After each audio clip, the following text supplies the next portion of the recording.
Hey guys, what's up? Just want to do a game review. This is completely on site. It's been sent to me by Ed, who's OT Milker on chess.com and a Chess Bootcamp Live member now. So Ed's got the black pieces. Both players are in the 900 to 1000 rating range, and let's see what we get. Ed thought I would enjoy this. So we've got a Scandinavian. So we're gonna watch this game from Ed's perspective, except and Scandinavian modern. Okay, so this is what I've played for quite a while with decent results. Okay, knight comes out. This is a good move from white. It's pretty solid. Simply allows you to take the pawn. Also d4 is very good as well. Ed takes, and we have d4 now. So excellent play so far.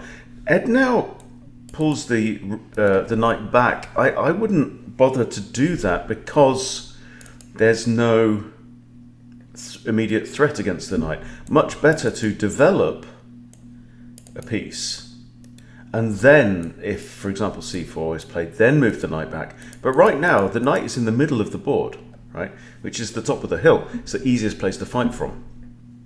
So I think that's probably inaccurate. Okay, because we have the opportunity here after the pawn comes out, you see, to get a 2-to-1 development lead.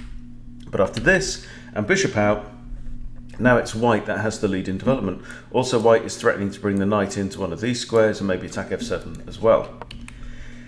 Okay, so we have bishop d7, which develops.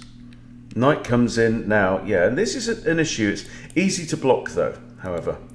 Now, if Ed had brought out the bishop to here, then e6 then would maybe be better because it releases the dark squared bishop, but the light squared bishop is already outside of this pawn chain. So maybe this was a bit quiet, this move. Maybe, like I say, bishop out here, or even here, and we would have pinned the knight against the queen. Yeah, but so bishop d7, kind of a bit close to your chest, and now e6. Okay, so the problem here is the bishop now no longer has any options up that side. It only has half the board. Okay, a bishop here would have controlled maybe a few more squares. Okay, white castles, black develops the other bishop to d6, hitting the knight. And now, ooh, now, yeah, I'm not sure about this move at all. I'll tell you why. It's because black has already started putting his pawns onto light squares. This knight is a good knight. This bishop right now, where's it got? It's got 2 squares it can go to. That's it. That's all, and back to here, right? So it's got options of 4 squares. That makes it a poor piece. Divide that by 2. In fact, only one of those squares is even in white's territory. So most of them are deep in black's territory. So this bishop is not much more valuable than a pawn at this point in the game. This knight, however, is controlling many, many squares, good squares, and squares deep inside the opponent's half. So I don't buy this move. I don't believe in it. Okay, recapture the knight. That's good. So we've now got paired up knights. White develops a knight, and black castles. So where are we?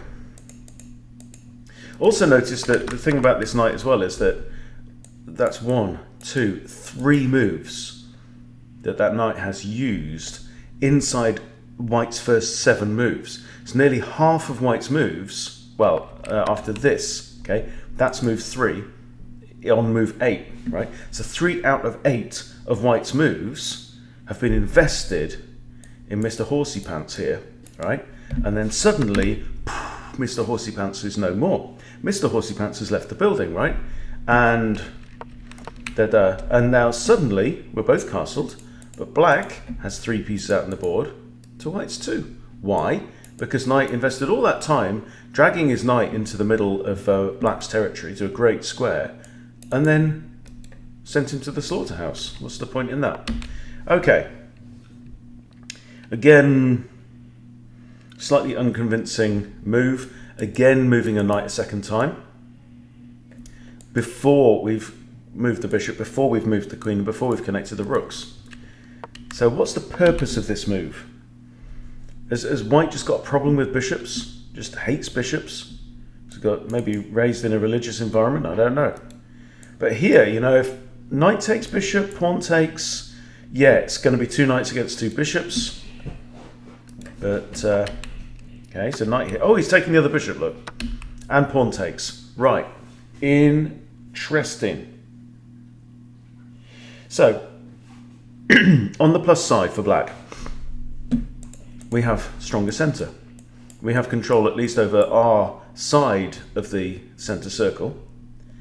We're also attacking this. Yeah, so we couldn't have taken the bishop then because knight recaptures in a boomerang. So we had to take the knight. Now the bishop's under attack. So now white has got a couple of options. Either defend with a pawn, defend with a queen, or move the bishop. Okay. We are one step closer to connecting the rooks because white's still got 2 pieces to move because he's been a bit slow in his development. And he's going to have to spend the next move doing something with this bishop, which means this bishop ain't coming out into the board on the next turn. We know this. We know this because if this bishop moves, this bishop's gone. The light square bishop is gone. So he's going to have to do something, either a pawn move or a queen move or whatever. So he's still not going to connect anytime soon. And yeah, we've got good knights. I mean, yes, knights are slow, right? However, it has to be said that these knights are both on dark squares. You'd be happier very often with one knight on a dark square and one knight near it, but on a light square. Then they control more squares. So right now, both of these knights, for example, are looking at this square and this square. So it's kind of double action there. So on the plus side for white, there's no pawn blockages on the board. So we have an open board. And that means that these bishops can zip around in hyperspace mode, right? Covering large distances in one bound. And so what black wants to be doing at this point in time is to try and close down the position to a degree. So one way to do that is by pushing pawns up, maybe put everything on light squares to try and nullify this light square bishop and leave black really with only one bishop effectively. That would be one way to do it. What you don't want to do is lose your pawns. You don't want to be trading off pawns and opening up the game even more. Okay, so bishop retreats to b3. And now d5, this is good. This is good. So now this bishop is looking a bit dumb. This bishop can't go there because pawn takes, can't go there because knight takes as well.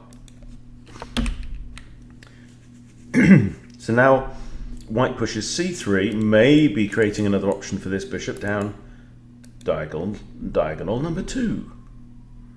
All right, now queen e7. Okay, getting the queen off the back rank. However, Ed, the queen can't go to any of these squares. So why is the queen gone here?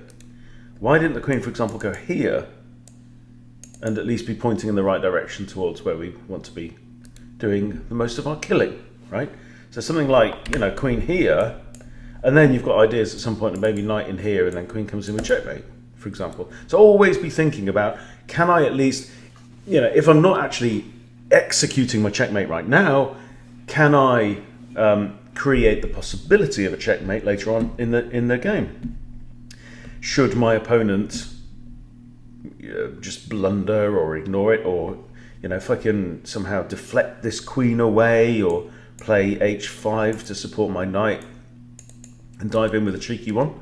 Yeah, so building up threats, even if they're not immediate threats. Anyway, so queen comes to e7. Queen d3 now. We might be expecting the bishop to come back here. Fortunately, the knight is guarding h7 right now. This knight now pivots back round. Okay, so maybe we've got ideas of this. And kind of rotating the knights a bit. We shall see. Right, this attacks the knight that defends the pawn. However, if takes, I think just knight takes, and we've got a spare knight. But white does seem very keen to swap stuff off. Okay, so a6 now by Ed. Probably thinking about b5 and just really shutting down ideas for either this bishop or this queen to come onto the queen side of the board. But that's really going to push them both onto this side of the board and here. rook A E1. That's a bit of an odd one because this rook now can't move. Fortunately for white, black doesn't have a light squared bishop, otherwise there'd be ideas of trying to attack these two together. Okay, and now, ooh, a pawn break. A pawn break. Problem with this move is it undefends his pawn. And if now this pawn undefends this pawn, the only defender of this pawn on d5 is this knight. But this knight is not a defender because it's pinned. So here white could capture on d5, right? And if knight captures, we lose the queen in the game. So this is actually now a free pawn. So I think that was a mistake by Ed. White captures, I mean, you could push on. e4. That's an idea. Does white spot it? No, white misses it. So white has two attackers on this pawn, right? And it's got two defenders. So there's no real benefit to be gained. Hang on. Takes. No, if rook takes and queen takes. So that pawn itself is not an issue. This one, however, is now attacked twice now that this pawn's moved. So maybe that's the idea. Knight takes. Now surely you've got to take the pawn. Why you not take pawn, huh? Oh, because... Hang on. Here, surely, bishop takes pawn. Knight can't take... Well, because queen falls, then we get queen, but then we get rook. Ooh.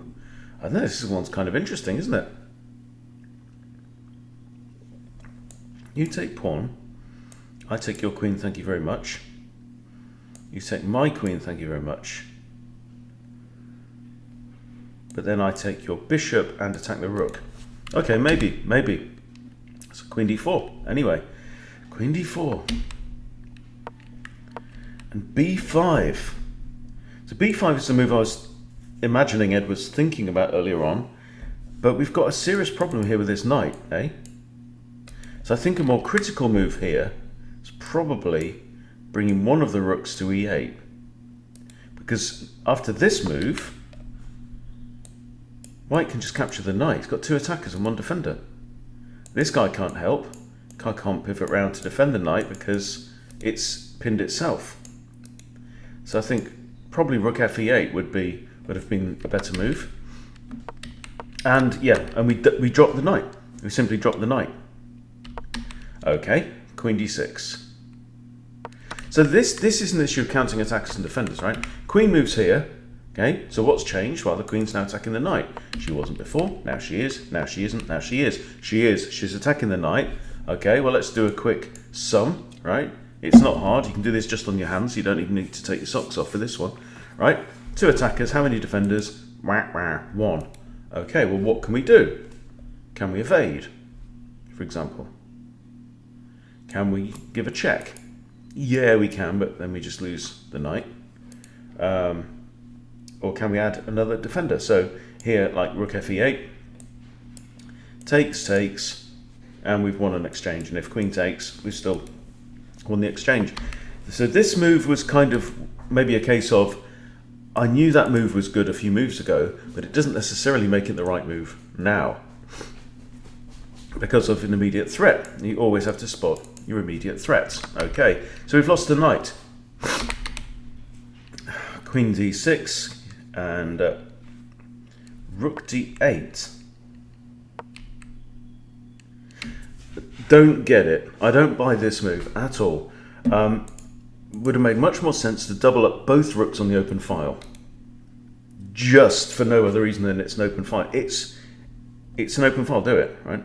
I guess we've now got 1, 2, 3, 4 attackers on this pawn.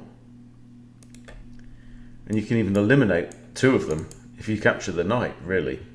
And then win the pawn. So maybe that's the idea. So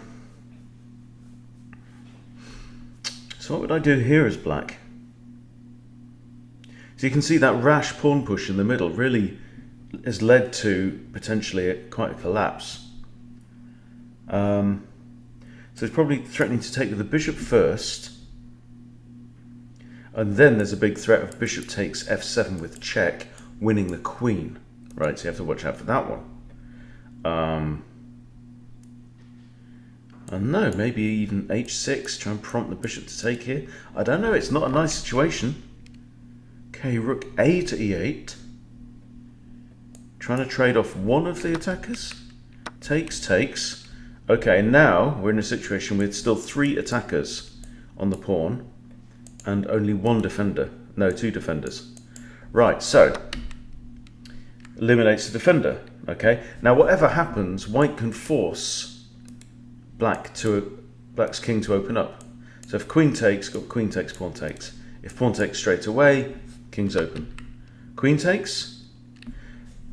And now I think that is a free pawn. Or you can trade queens and then take the pawn. Okay, we trade queens.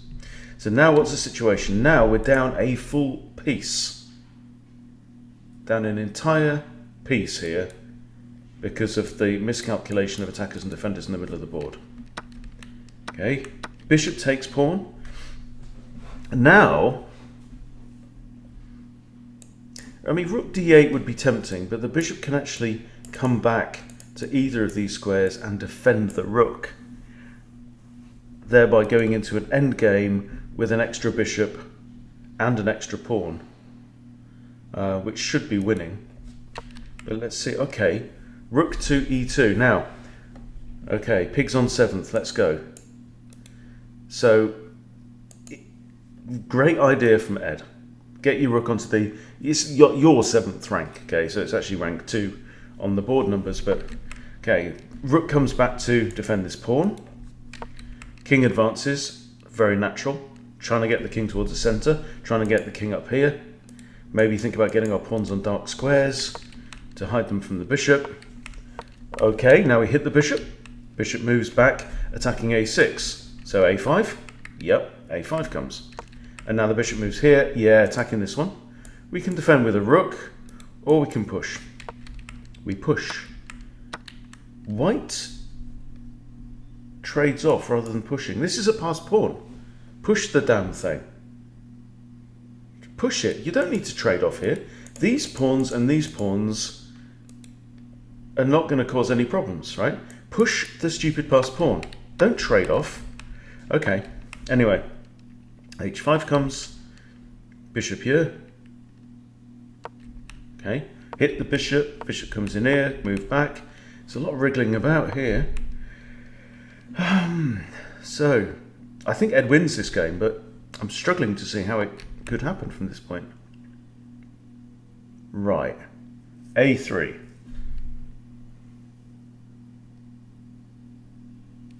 Now pushing the pawn here just simply doesn't help because we just dropped the pawn, so I think we're going to have to trade. Yeah, trades off. Okay. Now we've got a problem because white has an extra bishop and an extra pawn. And it's right on the edge of the board on the a file. So, okay, this is good. This is good. We're attacking both the pawn and the bishop. But effectively, this is a pin because there's a lower value piece and a higher value piece behind it. Rook b3 would protect everything. That's not playable because rook takes. So it has to be rook b3. Okay, rook b3 is played. Good. Good find from white. f6. Bishop comes to look at the pawn. I think the king's going to go forward now. King goes forward. Pawn. Ooh. Oh no, it's defended by the bishop. That's okay. Whew, I thought that was a total blunder then. King creeps forward. Rook slides over. Again, this pawn is struggling to move forwards because it can only be protected by the bishop when it's on the light-coloured squares, right? So the dark squares are the cracks in the pavement. Can't tread on those unless it's defended by a rook. And it can't be defended by a rook from behind. It could be defended by a rook from in front, but that's not ideal because the rook's then going to have to get out of the way in order to allow the pawn to promote. So king goes forward again. Rook gives check. King comes back. We hit the bishop. Captures with check. Interesting move. Now the king must move and can't take the rook. and then the bishop will have to move while protecting. So let's say king goes here or here. King goes here. Now the bishop has to move to here or here, right? Okay, good. And now what do? Hit the pawn, hit the bishop again. Bishop moves back. Okay, rook c6, hit the bishop again. Bishop's going to come here and attack the rook. Yes. Okay, attack the pawn. Attack the bishop. Right, there's a lot of slapping going on. It's like, get that, bam, bam, bam, bam. Everything's getting blocked, and no progress is being made whatsoever. Pawn goes forward, defended by the rook. King comes across. Oh, ouch. Yes. Okay, now we still have to stop. Andy. This is my friend Andy. Okay, so yeah, rook a7, very natural, makes perfect sense. Rook can't come to the 7th now because we simply take. What we have to avoid is kind of having the king and the rook on the same file. White probably wants to, White would love to like do this and force the rook to take, and then pawn takes and wins, but he hasn't got time. He's got to defend this pawn. How's he going to do it? Okay, comes behind the pawn. And now, what do we do? I mean, we'd love to bring the king over, right? And kind of attack this pawn, but we lose all these pawns and then white wins. So what happens here? King comes across. Now, rook should have just taken the pawn there. Take the pawn, give this one up, have this one, then you've got 3 on nil. You've got 3-0. Take the pawn. King comes in. King? What?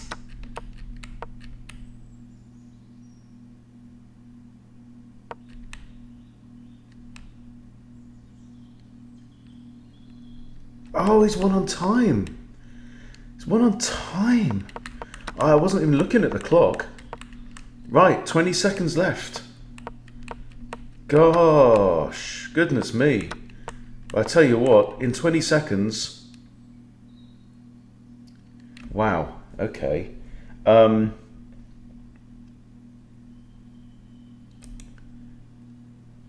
let's look at the review here.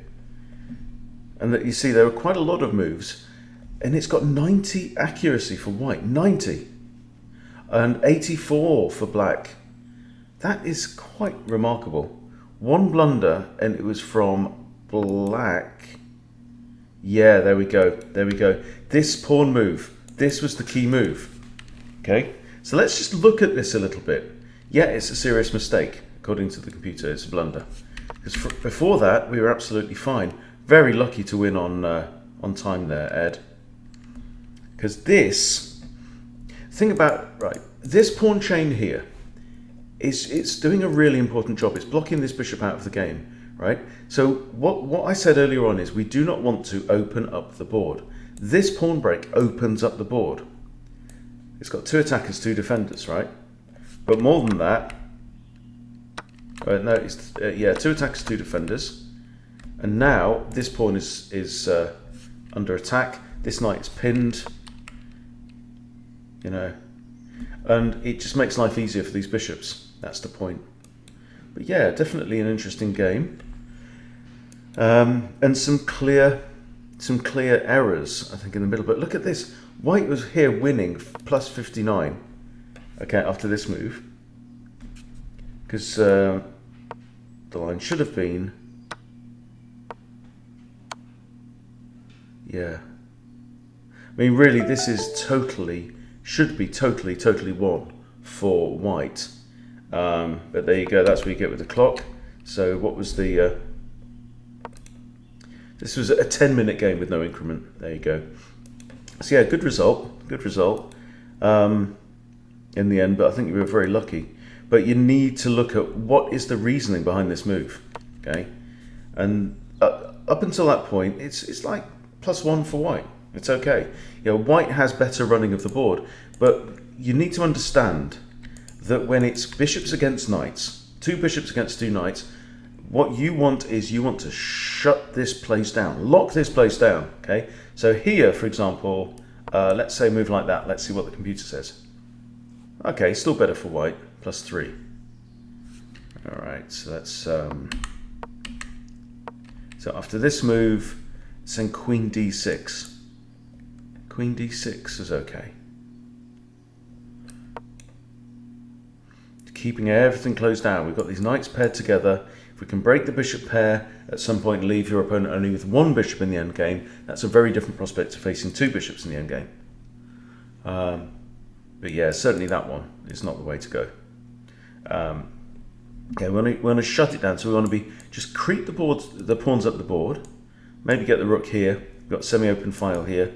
It's crying out for a rook on it. Leave these knights there. So sometimes you just have to leave stuff the hell alone. Say we're okay here. We're okay. This is solid, right? Now let's just start to creep forward in other areas, right? Maybe attack these weaknesses back here. But this was absolutely not the right idea. Okay, so very ill-conceived break there, Eddie. But thanks for showing the game. Thanks everyone for watching. Hope you picked up one or two things from this. I found it interesting as well. And I'll see you soon.